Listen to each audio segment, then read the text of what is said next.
Retomamos nuestro estudio de Hebreos y recordad, hermanos, Hebreos es una carta que está dirigida, como su propio nombre indica, a hebreos, a judíos cristianos que han creído en Cristo, judíos que han creído en Cristo, que han puesto su fe en Jesús para su salvación, pero que por alguna razón estaban considerando o estaban siendo presionados tal vez por su propio pueblo para volver atrás, para volver al judaísmo, para abandonar su fe en Jesús como el Mesías y Salvador y volver a los ritos del antiguo pacto. Y el autor de Hebreos escribe esta carta para advertir a estas personas y para animarles a permanecer, a perseverar en la fe. El tema de esta epístola es: Jesús es mejor.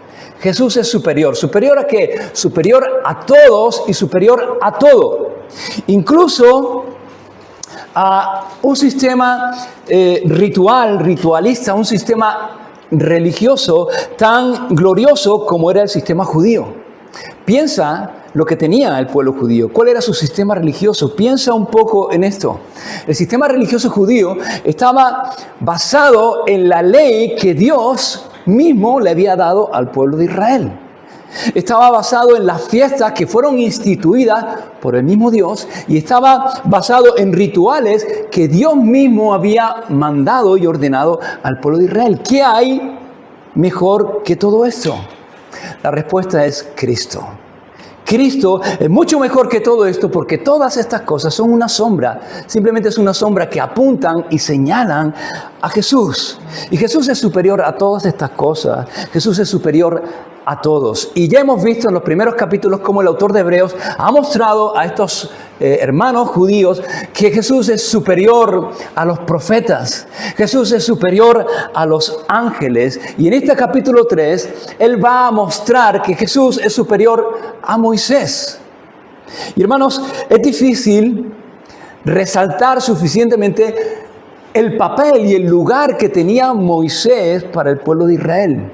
La importancia, la prominencia que este personaje del Antiguo Testamento, Moisés, tenía para el pueblo de Israel.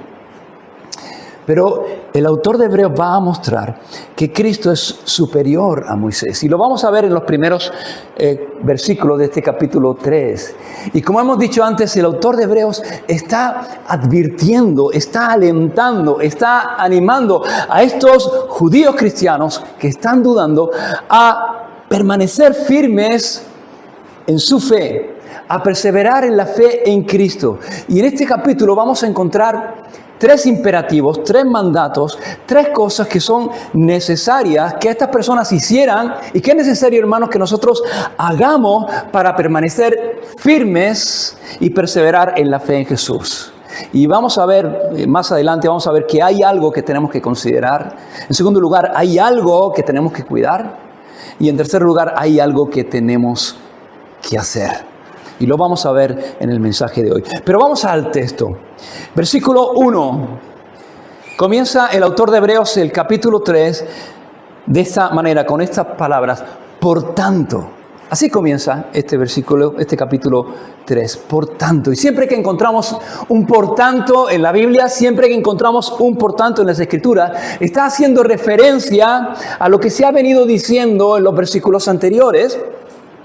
Y está dando lugar a una aplicación de lo que el escritor ha ido diciendo, a una conclusión de todo lo que ha venido diciendo en los versículos anteriores.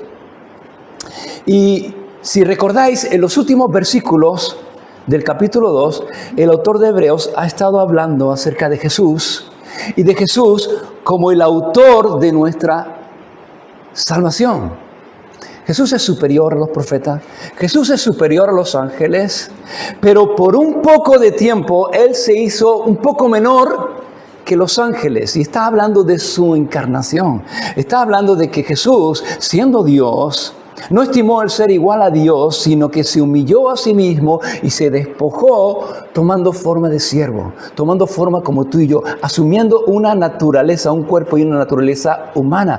Jesús se hizo hombre. ¿Y para qué se hizo hombre? ¿Por qué el Hijo se hizo hombre? ¿Para qué? En primer lugar, vimos que Jesús se hizo hombre para poder morir. Y para poder morir, y dice, y para que por la gracia de Dios gustase la muerte por todos. Y ahí en ese todos estamos tú y yo. En segundo lugar, tenía que hacerse hombre, versículo 10, para llevar a muchos a la gloria. Y ahí, hermanos, también estamos tú y yo. Versículo 14, tenía que hacerse hombre para derrotar al diablo y librarnos de la esclavitud y el temor de la muerte. Versículo 17, tenía que hacerse hombre para poder ser un misericordioso y fiel sumo sacerdote. Para todas estas cosas, entre todas las cosas, aquí están algunas de las cosas por las cuales Jesús tuvo que hacerse hombre para expiar nuestros pecados, para expiar los pecados del pueblo. Por tanto, dice el autor de Hebreos, por todo eso, hermanos santos, participantes del llamamiento celestial, considerad al apóstol y sumo sacerdote de nuestra profesión, a Cristo Jesús. Lo primero que va a hacer en este capítulo 13, el autor de Hebreos, es recordarle a estos hermanos y recordarnos a nosotros por todo lo anterior, por todo lo que Cristo ha hecho cuando se hizo hombre por nosotros. ¿Quiénes somos? El autor de Hebreos dice, hermanos santos. En primer lugar, somos hermanos. En Hebreos capítulo 2, en el capítulo anterior, en el versículo 11, dice, porque el que santifica, Jesús, y los que son santificados, nosotros, de uno son todos. ¿De quién? Del Padre. Por lo cual no se avergüenza de llamarlos hermanos.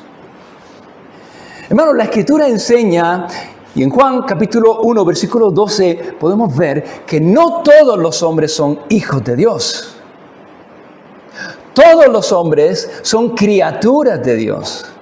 Pero solo aquellos que le recibieron, aquellos que creen en su nombre, les dio el poder, la potestad de ser hechos hijos de Dios. Somos adoptados como hijos por Dios. Tenemos una relación con Dios, con nuestro Padre, y por tanto tenemos una relación entre nosotros como hermanos. Formamos parte de la familia de Dios. Hemos nacido, hermanos, de una misma sangre, la sangre de Jesús derramada en la cruz del Calvario. Y pertenecemos a una misma familia, la familia de Dios. Somos hermanos. Y en segundo lugar dice, hermanos santos. Somos santos. El escritor llama a este grupo de cristianos que están vacilando en su fe, los llama santos. Y cuando leemos la Biblia nos damos cuenta de que Pablo en numerosas ocasiones cuando se dirige a los cristianos de las diferentes iglesias los define como santos. En Romanos capítulo 15 versículo 25 dice, mas ahora voy a Jerusalén a ministrar a los santos. En Filipenses capítulo 1, versículo 1 dice, Pablo y Timoteo, siervos de Jesucristo, a todos los santos en Cristo Jesús que están en Filipos, a todos los cristianos que están en Filipos. Y Pablo dice que son santos. La palabra santo, hermanos, significa diferente, apartado, separado. Y en el capítulo 11, el versículo 11 del capítulo 2 que acabamos de leer dice, porque el que santifica y los santificados. O sea, Dios nos santifica y nosotros somos santificados. Dios nos ha sacado del mundo, nos ha puesto aparte. Y ahora somos santos por la obra de Cristo. Esta santidad de la que Vale está hablando aquí, hermanos, no es una condición. No es que seamos perfectos, no es que ya no nos equivoquemos, no es que no fallemos. Es una posición delante de Dios. Es como Dios nos ve a través de la obra de Cristo. Él murió por nuestros pecados, se vistió de nuestros pecados, murió por nuestros pecados y nos vistió de su justicia. De tal manera que ahora el Padre nos ve santos y Él nos ha apartado para sí, para hacer de nosotros un pueblo para Él, una familia espiritual. Somos la familia de Dios, pero todavía no somos perfectos. Y estamos en un proceso de santificación, que es la obra del Espíritu Santo en nuestra vida, un proceso que va a durar hasta que lleguemos. Pero somos hermanos santos. Y la tercera cosa que dice, en este primer versículo, las primeras palabras de este capítulo 3, dice, participantes del llamamiento celestial. La palabra participantes puede traducirse también por compañeros. Hermanos, somos compañeros, participamos de un mismo llamado. ¿Tú sabes por qué tú estás aquí en esta mañana? ¿Tú sabes por qué tú estás aquí? ¿Por qué tú eres creyente? ¿Por qué Cristo para ti es el Señor de tu vida? ¿Sabes por qué?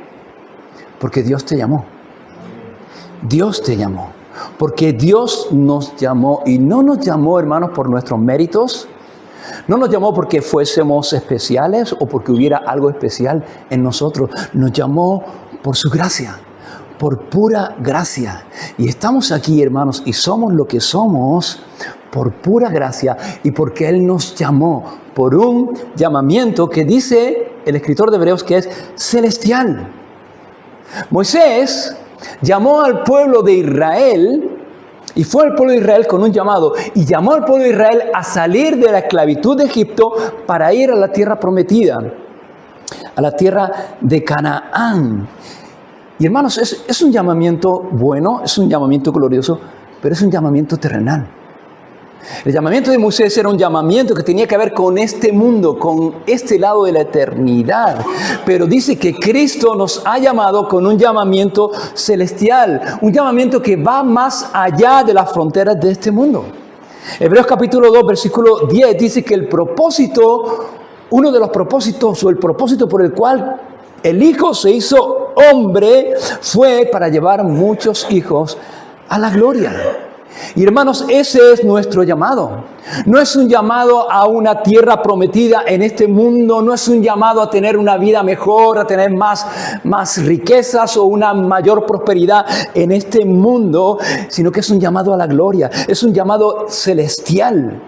Jesús dijo en Juan capítulo 17, en su oración al Padre por sus discípulos, Él dice: Padre, no te pido que los quites del mundo, sino que los guardes del mal. No son del mundo, como tampoco yo soy del mundo. Hermanos, como cristianos, y si tú eres cristiano y has nacido de nuevo, estamos en el mundo y debemos estar en el mundo, y hay un propósito para el cual estamos en el mundo. Tenemos que ser luz, tenemos que ser sal, tenemos que predicar el evangelio, tenemos que levantar el nombre del Señor en alto, y estamos en el mundo, pero no somos del mundo, porque Dios nos ha sacado del mundo, nos ha hecho santos, nos ha separado. Y hermanos, nuestro hogar no está aquí en este mundo. ¿Dónde está nuestro hogar? Nuestro hogar está en la casa del Padre, donde Jesús está preparando una morada, un lugar para cada uno de nosotros. Y somos extranjeros y peregrinos. Vamos de paso, no estamos aquí para quedarnos. Vamos de paso a la camina, a nuestro hogar, a la casa del Padre.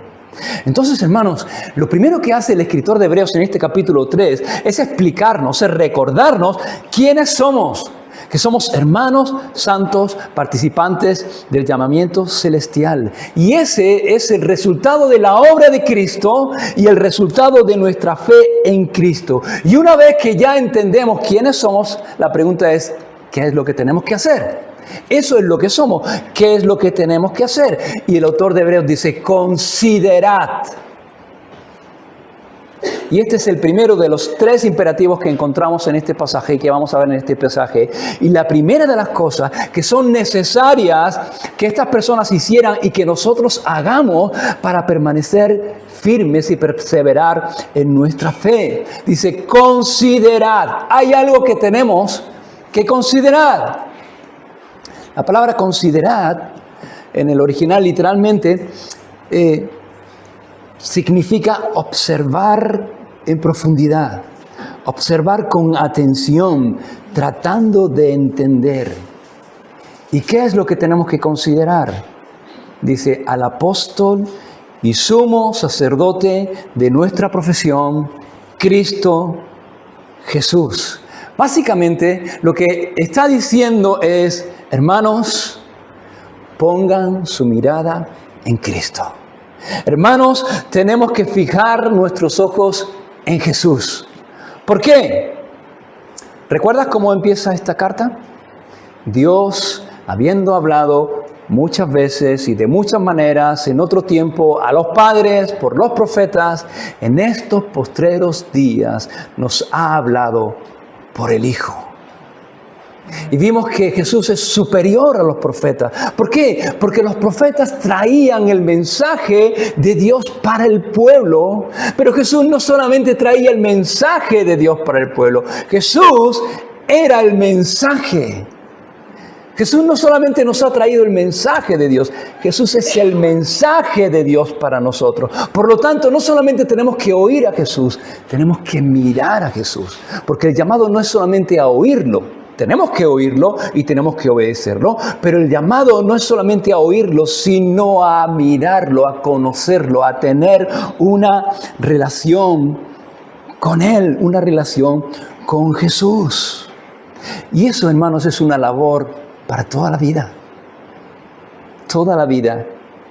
No es suficiente para conocerlo como debemos conocerlo. Y solamente llegaremos a conocerlo en plenitud cuando ya estemos en la gloria y podamos recibir un cuerpo glorificado y una mente glorificada que pueda entender muchas cosas de las cuales no entendemos hoy día. Pero nuestra labor mientras estamos en este mundo es poner nuestra mirada en el Señor y conocerlo cada día más. Y tenemos que poner nuestros ojos en Jesús. No podemos desviar nuestra mirada a otro lado.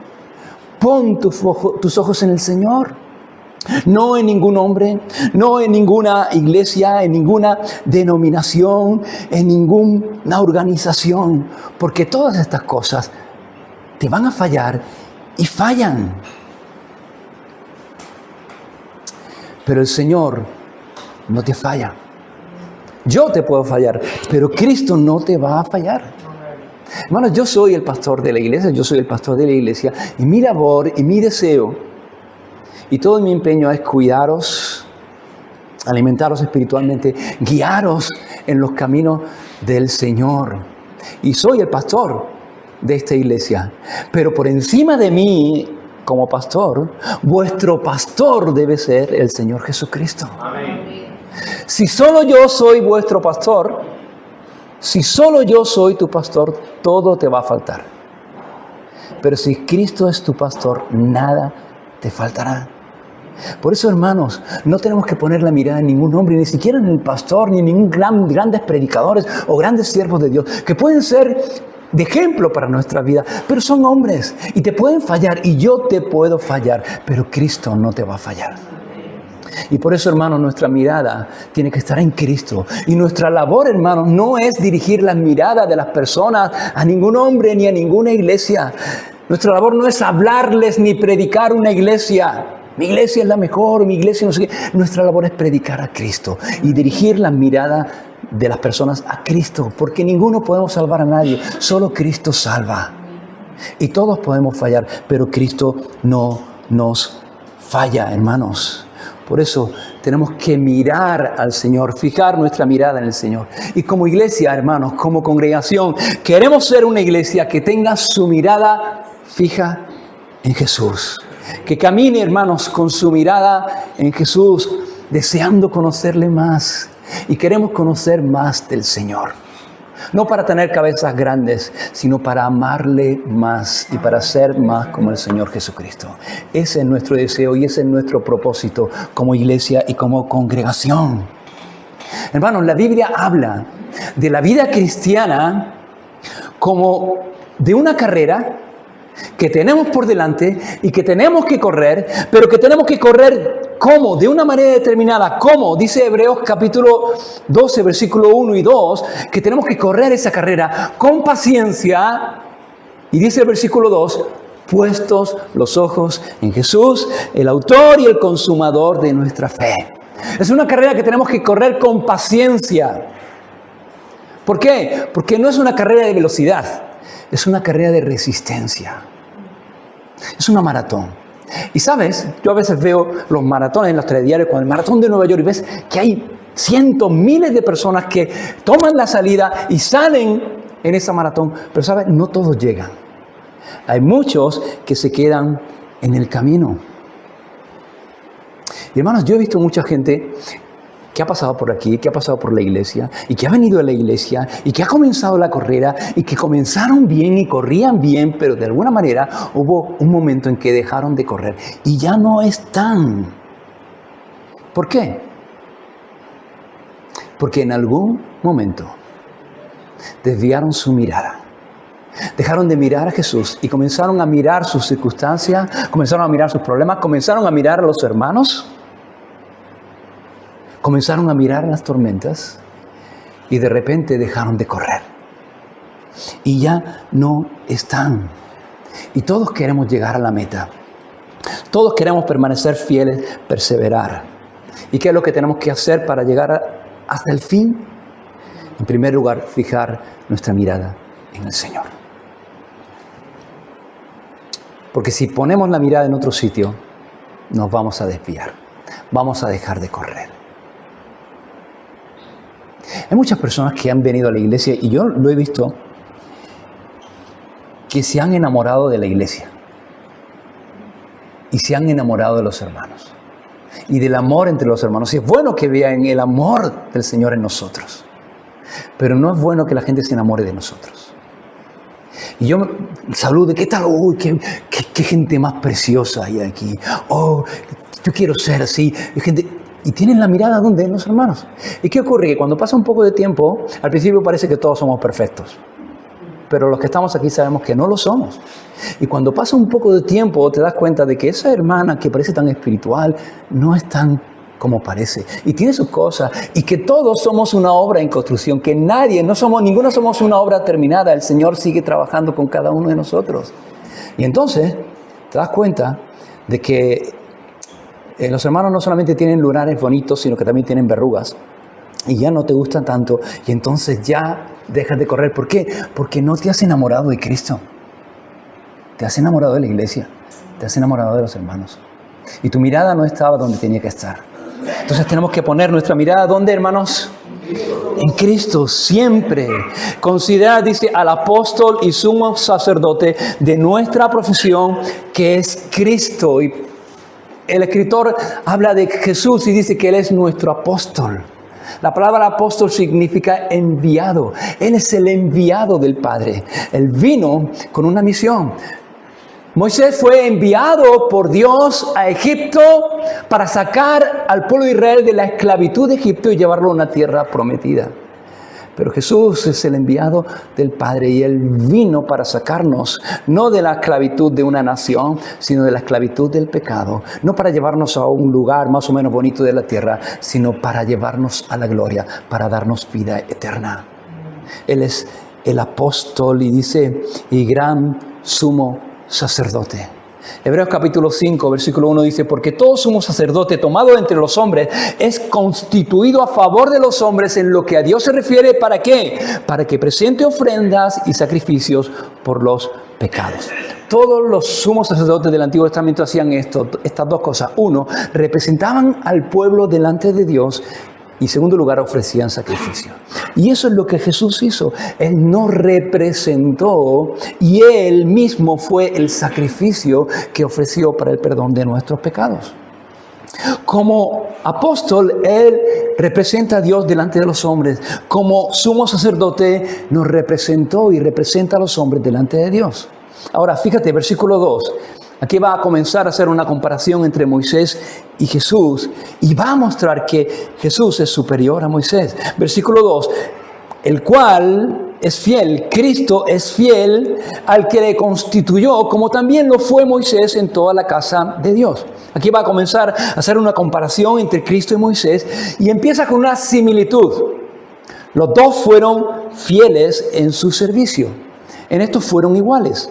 Aunque la fidelidad del Señor Jesús fue mucho mayor que la de Moisés, pero los dos fueron fieles. En ello fueron iguales. Pero es lo único en lo cual fueron iguales. Versículo 3. Porque de tanto mayor gloria que Moisés es estimado digno este. Cristo tiene mayor gloria que Moisés. ¿Por qué? Por cuanto tiene mayor honra que la casa el que la hizo. Moisés fue fiel en toda la casa de Dios. Pero Cristo es el que hizo la casa. Y mayor que la casa es el que la hace. Mayor honra que la casa tiene el que la hace. Versículo 4. Porque toda casa es hecha por alguno. Pero el que hizo todas las cosas es Dios. Y es interesante. Porque primero dice que Cristo es el que hizo la casa. Y luego dice que Dios es el que hace todas las cosas. Por lo tanto, Cristo es Dios. Y por cuanto es Dios, No es que sea superior a Moisés, es que es infinitamente superior a Moisés. Versículo 5. Porque dice, y Moisés a la verdad fue fiel en toda la casa de Dios, como, dice, como siervo. Moisés es siervo. Moisés es parte de la casa de Dios, es parte de la familia de Dios. Versículo 6. Pero Cristo como hijo sobre su casa. Cristo es el dueño de la casa y dice, la cual casa somos nosotros. Cuando está hablando de la casa no está hablando de un edificio. Está hablando de una familia, la familia de Dios. Está hablando de la iglesia, la cual es la casa de Dios. Tú y yo somos la casa de Dios, porque tú y yo somos la iglesia del Señor. La iglesia no son estas cuatro paredes, la iglesia somos tú y yo. Y la iglesia, hermanos, es la iglesia de Cristo. En Mateo capítulo 16, versículo 18, ese pasaje en el cual Jesús le pregunta a sus discípulos, ¿quién decís que soy yo? En un momento determinado Jesús dice, sobre esta roca, y la roca no es Pedro, sino la declaración que Pedro había hecho acerca de él, de que él es el Cristo, el Mesías que había de venir, y el Hijo de Dios, dice, sobre esta roca edificaré mi iglesia. La iglesia es la iglesia de Cristo. Él es el que la creó, Él es el que la edifica, Él es su dueño. Y Moisés, como tú y como yo, forma parte de la casa, forma parte de la familia de Dios, sirve en la casa de Dios y estamos llamados a servirnos unos a otros, pero Cristo es el dueño de la casa. Así que Cristo es mayor que Moisés, es superior a Moisés, infinitamente superior. Superior como apóstol, porque como hemos dicho antes, Moisés fue enviado por Dios para liberar al pueblo de Israel de la esclavitud de Egipto, pero Él fue enviado para liberarnos de la esclavitud de nuestros pecados y para darnos vida eterna. Y superior en su llamamiento, porque el llamamiento de Moisés es un llamamiento terrenal, pero nosotros somos participantes a través de Cristo de un llamamiento celestial. Y es superior porque Moisés apuntó a la promesa que había de venir, pero Cristo es la promesa. Moisés sirvió a Dios y amó a Dios, pero Cristo es Dios. Y Moisés fue siervo en la casa de Dios, pero Jesús es el dueño de la casa. Así que es infinitamente superior. Jesús es el dueño de la casa y dice, la cual somos nosotros, versículo 6, sí. Y hermanos, este sí es una palabra pequeña, pero es muy importante. Y es una palabra a la cual tenemos que prestar atención porque es un condicional. Expresa una condición, dice, nosotros, tú y yo, somos la casa de Dios, pertenecemos a la familia de Dios, dice, sí, retenemos firme hasta el fin la confianza y el gloriarnos en la esperanza. Hasta el fin, hermanos. Y eso es lo que queremos, ¿o no? Queremos llegar hasta el fin. Queremos terminar la carrera que tenemos por delante, y queremos terminarla bien. Y sí, hermanos, tenemos seguridad de salvación. Sabemos que somos salvos no por nuestras obras, no por nuestros méritos, sino por la gracia de Dios. Sabemos que estamos en las manos del Señor y que el Señor tiene cuidado de nosotros y todo eso está muy bien. Pero aquí, hermanos, tenemos una advertencia. Y el Señor nos ha dejado en su palabra esta advertencia y nosotros tenemos una responsabilidad. La responsabilidad de seguir corriendo, hermanos, y de retener firmes hasta el fin nuestra confianza, nuestra fe y el gloriarnos en la esperanza. Llegar hasta el fin, hermanos, y terminar bien. Porque muchos comienzan, pero no todos terminan. Y no se trata de comenzar bien solamente. Es bueno comenzar bien, pero no se trata solamente de comenzar bien, sino de terminar bien. Y estos hebreos habían comenzado bien, como los Gálatas habían comenzado a correr bien, pero ahora están considerando volverse atrás, dejar de correr. Y el autor de Hebreos le escribe para advertirles y para animarles a que permanezcan corriendo, a que permanezcan firmes en la fe. en la fe en Cristo, el cual es superior a todo y a todos, y llegar hasta el final. Y eso es lo que queremos, llegar hasta el final. Y lo primero que tenemos que hacer, hermanos, si queremos llegar hasta el final, es considerar a Cristo. Fijar nuestros ojos en Jesús. Y la pregunta que yo te hago y que nos tenemos que hacer es, ¿dónde está tu mirada, hermano? ¿Dónde está nuestra mirada? ¿Cuánto tiempo dedicamos a mirar a Cristo en medio de las circunstancias? En medio de los problemas, en medio de nuestras luchas diarias. Y ahí es donde tenemos que seguir con nuestra mirada al Señor. Es fácil mirar al Señor cuando todo está en calma, cuando el viento es a favor, cuando el sol brilla en el cielo. Pero cuando se levantan las olas, cuando el viento ruge, cuando vienen los problemas, la tentación es desviar nuestra mirada del Señor y mirar a las olas y mirar a la tormenta. Y cuando eso ocurre, ¿qué nos pasa? Nos pasa como a Pedro. Comenzamos a hundirnos. Comenzamos a dejar de correr. Y tenemos que tener mucho cuidado, más aún cuando pasamos por esas tormentas y por esos valles, de saber dirigir nuestra mirada al lugar correcto. Y el lugar correcto es Cristo, hermanos. Ahora, fíjate, versículos 7 al 12 dice, por lo cual, como dice el Espíritu Santo. Y aquí está hablando en presente, como dice. El Espíritu Santo habla, hermanos. Ha hablado desde el principio. El Espíritu Santo ha hablado en el Antiguo Testamento, en el Nuevo Testamento, y sigue hablando en el día de hoy. Jesús dijo que el Espíritu Santo viene para convencer de pecado, de justicia y de juicio.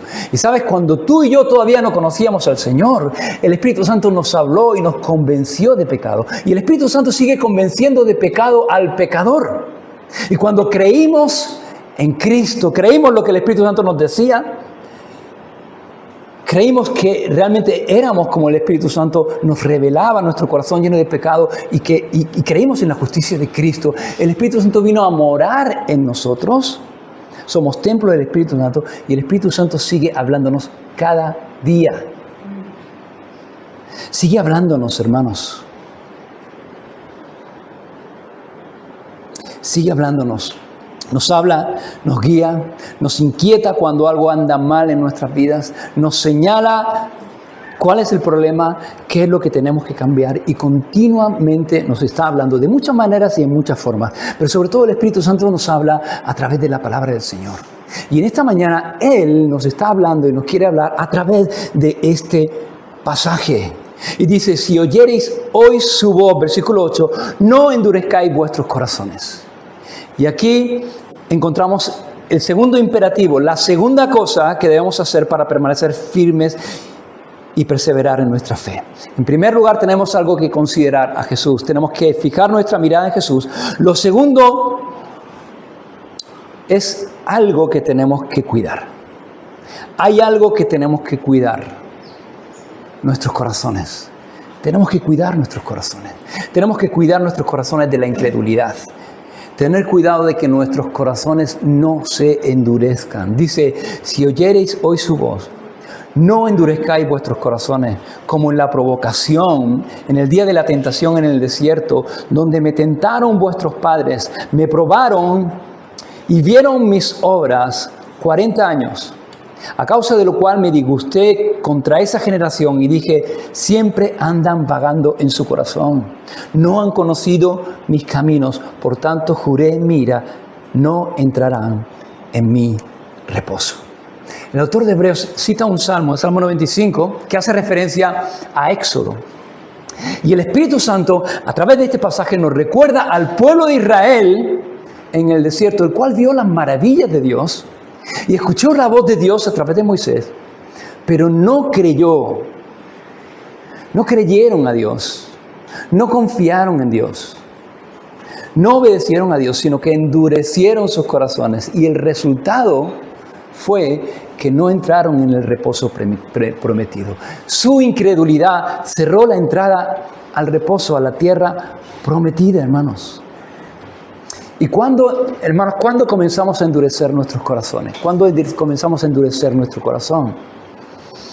Pues cuando, como los hijos de Israel, dejamos de creer, dejamos de confiar, dejamos de obedecer. Cuando yo no estoy obedeciendo, ni estoy respondiendo en confianza y en obediencia a lo que Dios me está hablando, mi corazón ese día se va a hacer un poquito más duro que el día anterior. Y eso es peligroso, hermanos. Y el endurecimiento del corazón no es algo repentino, no es algo que hoy tengo un corazón sensible al Señor en obediencia y en fe y mañana ya tengo un corazón duro. Es algo gradual. ¿Qué debo hacer? Escuchar su voz y responder. Dice, si oyereis hoy su voz. Y ese hoy es todos los días. Porque todos los días Dios quiere hablarnos y todos los días Él nos habla. Y todos los días tenemos que escuchar su voz. Y todos los días tenemos que responder a su voz en obediencia. Dice, mirad, hermanos. Está hablando de hermanos. No está hablando de incrédulos. Está hablando a personas como tú y como yo. Dice, mirad, hermanos, que no haya en ninguno de vosotros corazón malo de incredulidad para a partir de ahí dice, apartarse del Dios vivo. Y cuando una persona se aparta del Señor, no ocurre de un día para otro, sino que hay un proceso, un tiempo en el cual su corazón se va endureciendo y empieza poco a poco, con pequeñas resistencias a la voz de Dios. Cuando oímos la voz del Señor, que Él nos está hablando y nos está diciendo algo concreto y decimos, bueno, mañana lo hago, mañana obedezco, mañana comienzo. Y poco a poco la incredulidad va tomando lugar y nuestro corazón se va endureciendo y al final nos vamos desviando poco a poco y terminamos lejos del Señor y lejos de la iglesia del Señor. ¿Cómo evitamos eso, hermanos? Número 1, mirando al Señor, no desviando nunca nuestra mirada del Señor. Número 2, cuidando nuestro corazón. Cuida tu corazón. Por eso la Biblia dice, sobre toda cosa guardada, guarda tu corazón, porque de él mana la vida. Y cuando la Biblia habla del corazón, está hablando del lugar donde están asentados nuestros deseos, nuestra voluntad. Y eso, hermanos, tenemos que cuidarlo. Tenemos que guardarlo y tenemos que rendirlo a Dios todos los días. Pero hay un tercer imperativo, una tercera cosa, una última cosa. Versículos 13 al 19 dice, antes exhortaos los unos a los otros cada día, entre tanto que se dice hoy, para que ninguno de vosotros se endurezca por el engaño del pecado. Porque somos hechos participantes de Cristo, con tal que retengamos firmes hasta el final nuestra confianza del principio. Y entre tanto que se dice, si oyereis hoy su voz, no endurezcáis vuestros corazones como en la provocación. ¿Quiénes fueron los que habiendo oído le provocaron? ¿No fueron los que salieron de Egipto por mano de Moisés? ¿Y con quiénes estuvo disgustado 40 años? ¿No fue con los que pecaron cuyos cuerpos cayeron en el desierto? ¿Y a quienes juró que no entrarían en el reposo, sino aquellos que desobedecieron? Y vemos que no pudieron entrar ¿a causa de qué? A causa de incredulidad. Hay un tercer imperativo, dice exhortaos. Exhortaos unos a otros cada día. Y este es el tercer imperativo y la tercera cosa, hermanos, que necesitamos hacer para permanecer firmes en la fe. Exhortaos unos a otros. La palabra exhortar significa, no es regañar, significa alentar, animar. Y hermanos, necesitamos animarnos y alentarnos unos a otros en la fe cada día. Cada día como cristianos, como hermanos en la fe, necesitamos exhortarnos. Y ¿sabes? Cuando una persona comienza a endurecer su corazón y su corazón comienza a endurecerse, ¿sabes cuál es una de las primeras cosas que ocurren en la vida de esa persona? Que esa persona ya no tiene deseo de juntarse con otros creyentes. Esa persona ya no tiene deseo, ya no tiene ganas de venir a la iglesia para juntarse con sus hermanos, alabar al Señor y escuchar la palabra del Señor. Y esa es una señal de que su corazón, nuestro corazón se está endureciendo. Y tenemos que tener cuidado. ¿Cómo vamos a evitar que nuestro corazón se endurezca? teniendo comunión unos con otros, teniendo relación unos con otros y exhortándonos, animándonos unos a otros cada día. Como decía antes, por lo que Jesús ha hecho en la cruz por nosotros, ahora somos hermanos, pertenecemos a la familia de Dios. Y cuando Dios nos salva, no nos deja ahí como un llanero solitario, nos introduce en una familia espiritual, una comunidad de fe, la iglesia. ¿Para qué? Para que en la iglesia podamos crecer, podamos desarrollarnos, podamos ser edificados y podamos edificar también a otros. ¿Te acuerdas lo que Caín dijo cuando mató a Abel? La historia de Génesis, cuando Caín mata a su hermano Abel. Eso le dice. Dice, ¿acaso soy yo guarda de mi hermano? ¿Soy yo guarda de mi hermano? ¿Acaso soy yo guarda de mi hermano? ¿Y sabes cuál es la respuesta? La respuesta es sí. Claro. Eres guarda de tu hermano. Tú eres guarda de tu hermano. Y hermanos, tenemos que estar pendientes unos de otros, guardarnos unos a otros, animarnos unos a otros en la fe.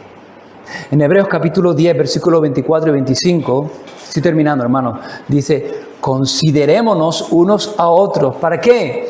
Para estimularnos al amor y a las buenas obras. ¿Cómo?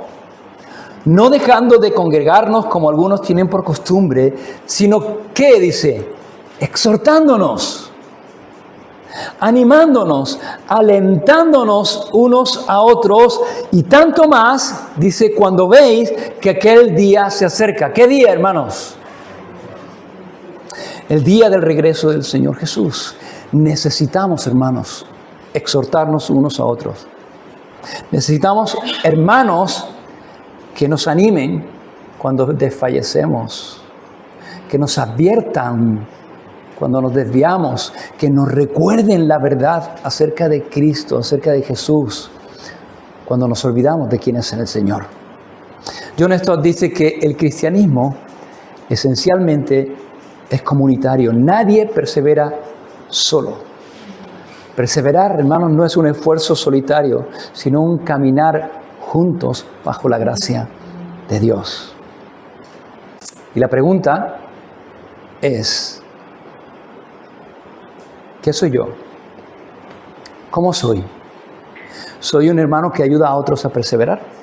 ¿Somos hermanos y hermanas que ayudamos a nuestros hermanos y hermanas a perseverar? ¿O somos personas que desaniman a otros en la fe? Porque no estamos llamados a lo segundo, estamos llamados a lo primero. A animarnos, a exhortarnos unos a otros. Y termino, hermanos. ¿Qué nos llevamos? Hemos dicho un montón de cosas, no sé cuánto tiempo llevo hablando. Yo sabía que hoy iba a ser un poco largo. Hemos dicho muchas cosas, pero ¿qué nos podemos llevar? ¿Qué resumen podemos hacer? ¿Qué nos llevamos para meditar en esta semana y aplicar? Bueno, quédate con esto, quédate con estos 3 mandatos de parte del Señor. Porque aquí hay 3 llamados para nosotros. Número 1, mirad a Cristo con atención. Fija tu mirada en Jesús. Él es mayor que Moisés, Él es mayor que cualquier hombre, Él es mayor que cualquier otra cosa. Miremos a Cristo. La clave de la perseverancia en la fe no está en mirar a nuestro interior, no está en mirarnos a nosotros, no está en mirar a nuestro alrededor. La clave de la perseverancia en la fe está en fijar nuestra mirada en Jesús. Número 2, guarda el corazón de la incredulidad.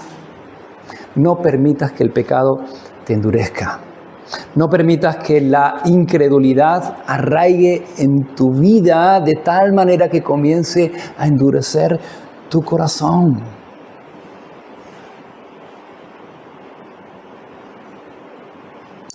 Número 3, exhortaos unos a otros.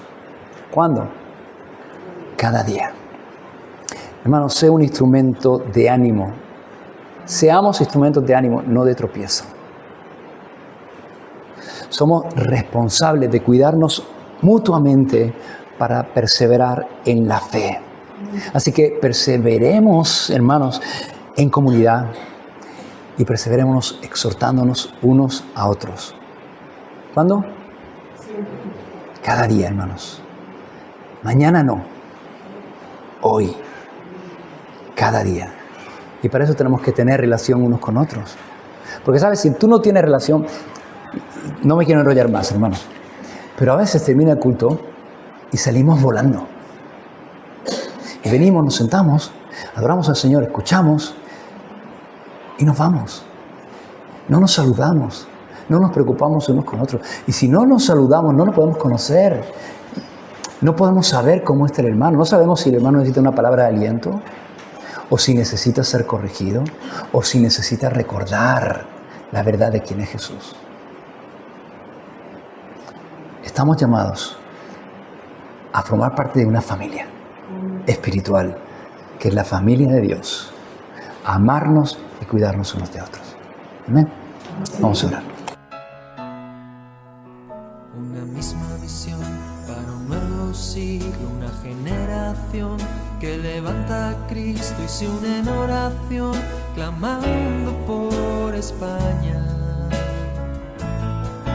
Nuestras posesiones, nuestros corazones pertenecen al Señor de señores, no importa el precio, salva nuestra España. Las barcas y las redes